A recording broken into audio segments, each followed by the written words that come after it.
مجتبی کے نام پر حسن تھا. آپ نجیب الطرفین سید ہیں. حضرت خواجہ معین الدین چشتی نجیب الطرفین سید ہیں. نجیب الطرفین سید کا معنی کیا ہے؟ اللہ اکبر. یہ ایسے کامل سید ہیں کہ جن کے اندر خدا نے حسینی نسبت بھی رکھی اور حسنی نسبت بھی رکھی. آپ کی جو والدہ ماجدہ تھی، والدہ ماجدہ کی طرف سے آپ کا سلسلہ نسب امام عالی مقام حضرت سیدنا امام حسن مجتبی سے ملتا تھا.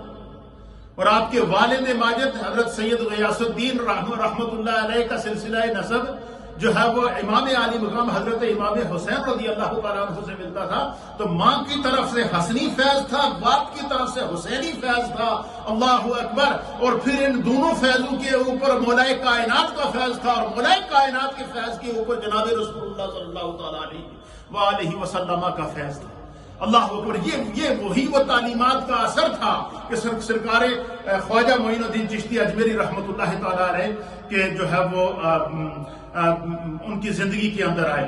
حضرت خواجہ صاحب کی جو تاریخ پیدائش ہے اس کے بارے میں اہل سیر نے لکھا کہ آپ 537 ہجری کے اندر آپ کی پیدائش ہے، جس کو عیسوی سال کے اندر اگر جو ہے وہ منتقل کیا جائے تو 1142 ہجری بنتا ہے. تو 537 ہجری اور 1142 عیسوی یہ آپ کا سن ولادت ہے. سجستان کے اندر یا سیستان کے علاقہ سنجر میں آپ کی ولادت باسعادت ہوئی ہے. اور آپ کی خاندانی عظمت کے اعتبار سے جس طرح کی میں نے آپ کی خدمت کے اندر پیش کیا کہ آپ نجیب الطرفین سید تھے. آپ کی عمر جب 15 برس کی تھی تو کچھ لوگ وہ ہوتے ہیں جنہیں اللہ کی طرف سے جن کا انتخاب کیا گیا. آپ بچپن سے مادرزاد ولی اللہ تھے اور نسبتوں کے اندر بھی اس کے اثرات تھے، تربیت کے اندر بھی اس کے اثرات موجود تھے. جب 15 سال کی آپ کی عمر ہوئی تو آپ کے والد ماجد کا سایہ آپ کے سر سے اٹھا. تو والد ماجد کے ترکے سے آپ کو ایک باغ، ایک پنچکی اور جو کچھ تھوڑا بہت ترکہ ملا وہ لے کر آپ کو اپنے والد ماجد کی طرف سے جو باغ آپ کو ترکے میں ملا تھا اس باغ کی باغبانی کیا کرتے تھے. تو حضرت خواجہ معین الدین چشتی اجمیری رحمت اللہ علیہ کی زندگی میں جو انقلاب آیا، جس انقلاب نے لاکھوں لوگوں کو اسلام کے نور سے منور کیا، اس کے اوپر 2 روحانی شخصیات کی نظر تھی. پہلی نظر، اب دیکھیں ایک ولی کی قدر نگاہ ولی میں وہ تاثیر دیکھی، بدلتی ہزاروں کی تقدیر دیکھی. کیسے تقدیر دیکھی کہ حضرت خواجہ معین الدین چشتی اجمیری کی عمر 15 سال، آپ اپنے والد کی طرف سے ترکے میں ملے ہوئے باغ کی باغبانی کر رہے ہیں. باغ کو انگوروں کا باغ تھا، اس کو پانی دے رہے تھے اور باغ کی رکھوالی کر رہے تھے. تو وہاں سے ایک اللہ کے بہت عظیم ولی کامل مجذوب وقت، ایسے مجذوب وقت کے جن کا شہرہ 4 دھاگے عالم کے اندر پھیلا ہوا تھا، وہاں سے ایک فقیر کا، ایک مجذوب کا، ایک اللہ کے ولی کا، بظاہر دنیا سے بیزار انسان ہے اور لوگ اس کو مجذوب سمجھتے تھے، پاگل سمجھتے تھے، لیکن اس کا سینہ، اس کی روح، اس کا تصور، اس کا تخیل اللہ تعالیٰ کی معرفت سے منور تھا. وہاں سے ایک بزرگ کا گزر ہوا جن کا نام تھا حضرت سیدنا ابراہیم قندوزی رحمت اللہ تعالیٰ. کیا نام تھا؟ اچھا، بظاہر وہ پھٹے پرانے کپڑے پہنے ہوئے، لوگ اس کو شہروں میں جاتے تو لوگ ان کو مجذوب کہتے تھے، پاگل کہتے تھے، لیکن وہ رہتے جنگلوں کے اندر تھے، ویرانوں کے اندر تھے. ان کا وہاں سے گزر ہوا. ایک بات آپ سمجھنے سے پہلے یہ سمجھ لیجئے کہ حضرت ابراہیم قندوزی رحمت اللہ علیہ کا مقام کیا تھا.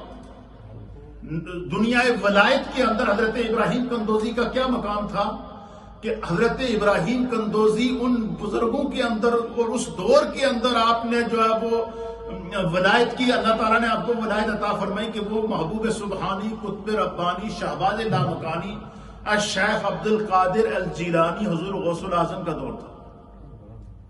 غوث الاعظم کے دور کے اندر آپ نے تھوڑا، میں کئی دفعہ بیان بھی کیا اور آپ نے سنا بھی اور پڑھا بھی ہوگا کہ سرکار غوث اعظم نے 25 سال سیاحت کی جنگلوں اور ویرانوں کے اندر اور ایسے ایسے مقامات پر جا کر اپنے رب کی عبادت کی کہ جہاں پر کوئی کسی قسم کا کوئی شور و غل نہیں تھا، بس سرکار غوث اعظم تھے اور جو ہے وہ ان کا رب تھا. تنہائی کے اندر ایسی جگہ وہ عبادت کرتے تھے کہ جہاں پر کوئی دنیا میں دیکھنے والا نہ ہو، تاکہ ان کے عمل دکھاوے سے پاک ہو جائے، ریا سے پاک ہو جائے، تو سرکار غوث اعظم کے دور میں حضرت ابراہیم قندوزی رحمۃ اللہ علیہ کے بارے میں مشہور تھا کہ ایک مجذوب ہے جو بغداد کے جنگلوں میں رہتا ہے، ویرانوں میں رہتا ہے، کبھی دریاؤں کے کناروں پہ نظر آتا ہے، کبھی غاروں میں نظر آتا ہے، کبھی چلتے پھرتے نظر آتا ہے، اور وہ اس کی زبان پر اللہ کے ذکر کے علاوہ اور کوئی صدا نہیں ہے۔ سرکار غوث اعظم رضی اللہ تعالیٰ عنہ کو جو خدا نے نظر عطا فرمائی تھی، اس نظر کو تو میرے غوث خود بیان کرتے ہیں نا، آپ فرماتے نظر تو الی بلاد اللہ جمعا کحرذلۃ علی حکم اتصالی، فرماتے ہیں کہ میرے رب نے مجھے وہ نظر دی ہے کہ میں پوری دنیا کو اپنے ہاتھ کی ہتھیلی پر دیکھتا ہوں۔ جب غوث نے اپنی نگاہ ولایت ڈالی نا، آپ نے حضرت ابراہیم قندوزی رحمۃ اللہ علیہ کو بغداد کے جنگلوں میں اپنے رب سے باتیں کرتے ہوئے دیکھا، اپنے رب کے ذکر میں میل دیکھا۔ اہل سیر نے لکھا ہے کہ سرکار غوث پاک نے حضرت ابراہیم قندوزی کو درخواست بھیجی ہے